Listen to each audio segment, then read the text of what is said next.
اب تو محسوس بھی نہیں ہوتا کہ ہم قافلے سے بچھڑ چکے ہیں، اس کارواں سے الگ ہو چکے ہیں جس کا ہر فرد پیار، محبت، دوستی، خوشی اور غمی کی لڑی میں پرویا ہوا ہے۔ مجھے بہت اچھی طرح یاد ہے کہ وہ میری پردیس میں پہلی عید تھی۔ میں 5 یورو کا کالنگ کارڈ لے کر آیا۔ دل بے چین تھا، امی سے بات کرنی تھی، ابو سے بات کرنی تھی، بھائیوں کو دل کا حال بتانا تھا، بہنوں سے عید کے بارے میں پوچھنا تھا۔ پہلے تو عید کی رش کی وجہ سے کال ہی نہیں مل رہی تھی، جب ملی تو بڑی باجی نے فون اٹھایا، امتیاز سبھی ادھر جمع ہیں، تمہاری ہی باتیں کر رہے تھے۔ امی صبح سے کہہ رہی ہیں پتہ نہیں میرے بیٹے کی عید کیسی گزر رہی ہے، پتہ نہیں اس نے کھانا بھی کھایا ہے کہ نہیں، پتہ نہیں کیسی گزر رہی ہے، بتاؤ عید کیسی گزر رہی ہے، موج مستیاں کر رہے ہو، کیا پکایا ہے آج؟ میں نے بتانا تھا کہ میں بہت خوش ہوں، عید اچھی گزر رہی ہے، لیکن یہ سب کچھ میں کہہ نہ سکا۔ اس دن بڑی باجی مجھ سے سوال پوچھتی گئیں، میں نے جواب دینا چاہا لیکن دے نہ پایا۔ مجھے لگا کہ میں بولوں گا تو رونے کی آواز دور دور تک جائے گی، ہیلو بھی نہ کہہ سکا، چپ ہی رہا۔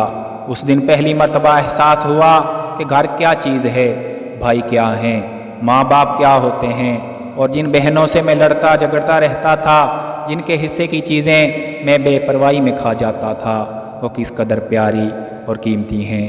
دوسری طرف سے مسلسل ہیلو ہیلو کی آوازیں آتی رہی، لیکن ادھر مکمل خاموشی چھائی رہی۔ پھر باجی نے کہا شاید عید کی وجہ سے ادھر سے آواز نہیں آ رہی۔ میں دیر تک کمرے میں بیٹھا رہا اور سوچتا رہا کیا یہ میری منزل تھی، لیکن یہ پہلے پہل کی بات ہے۔ اب آنسو روٹھ چکے، دوریاں عادت بن چکی، گھر والوں کو کہنا کہ عید اچھی گزر رہی ہے معمول کی بات ٹھہری۔ 10 سالوں میں جذبات کی ٹھاٹھیں مارتی ہوئی لہریں ماند پڑ چکی، جیسے دل سے اٹھنے والے آتش فشاں پر کسی نے برف رکھ دی ہو۔ ہر چیز مقدر ٹھہری اور ہم مقدروں کے اس کھیل سے مطمئن ٹھہرے، لیکن ایک سوال جو اب بھی پیچھا نہیں چھوڑتا، اور جو میں اب بھی اس جھیل کنارے بیٹھا سوچ رہا ہوں، کیا یہی میری منزل تھی؟ پاکستان کی وہ چاند راتیں اب کسی دوسری ہی جادو نگری کا قصہ معلوم ہوتی ہیں۔ جب چاند کا پتہ چلتا تو ہم سب بچے گلی میں یہ نعرہ لگانا شروع کر دیتے، مکہ مدینہ مکہ شریف، آج چند چڑھیا پلک عید۔ گھر میں مہندی لگنا شروع ہو جاتی، چوڑیوں والی ماسی کے گھر محلے کی خواتین، لڑکیوں اور بچیوں کا تانتا بن جاتا۔ کسی کو گلابی رنگ کی چوڑیاں پسند آتی تو کسی کو فیروزی۔ رات دیر تک سوٹ سلتے رہتے اور استری ہوتے رہتے۔ عید پر آئس کریم آتی، دہی بلے بنتے اور فروٹ چاٹ بھی۔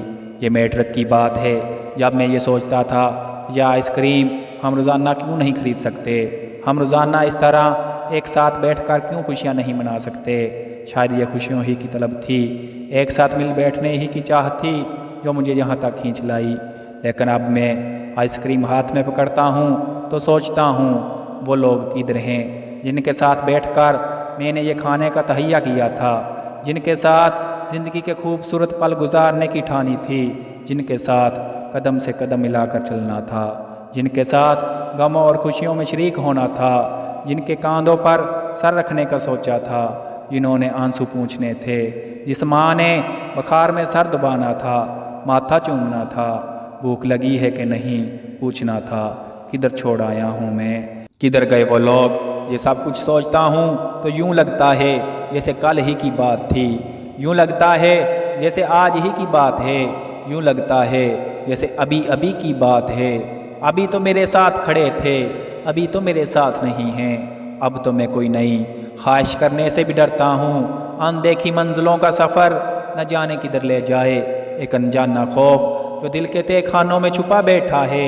جب میرے خیالوں کے پرندے اڑ اڑ کر تھک چکے ہیں تو میں جھیل کنارے بیٹھا خود کو یہ سمجھا رہا ہوں کہ میری وہ تمام خواہشیں کب کی پوری ہو چکیں جن کے بارے میں سوچا تھا ان کے بعد کوئی خواہش نہیں کروں گا۔